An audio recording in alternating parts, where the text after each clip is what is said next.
Saint Bruno. Bruno avait tout pour faire une belle carrière d'universitaire ecclésiastique, ce fils d'un riche marchand des bords du Rhin, né en 1030. Originaire de Cologne. Il avait étudié dans sa ville natale et puis l'avait quitté, âgé d'une quinzaine d'années, pour aller se perfectionner à Reims. À 24 ans, le voilà devenu écolâtre, chargé d'étudiants. Sa réputation est si flatteuse qu'il devient chancelier de l'archevêque de Reims, Manassès de Gournay. Bruno le dénonce. On lui offre de lui succéder, Bruno refuse. Et c'est alors la rupture. Cette brillante carrière ne le comble pas, il ressent un vide dans son cœur, une soif le consume. Il n'est pas fait pour les combines, il veut être à Dieu seul.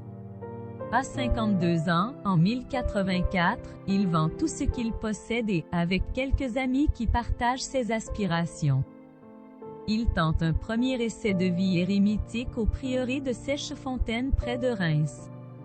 La forme de vie dont il rêve ne s'y trouve pas. Il lui faut la créer. Saint Hugues, évêque de Grenoble, met à la disposition de Bruno et de ses compagnons une solitude dans le massif alpin de la Grande Chartreuse. Bruno y élabore ce qui deviendra la règle des Chartreux, faite de solitude en cellule, de liturgie commune et de travail manuel.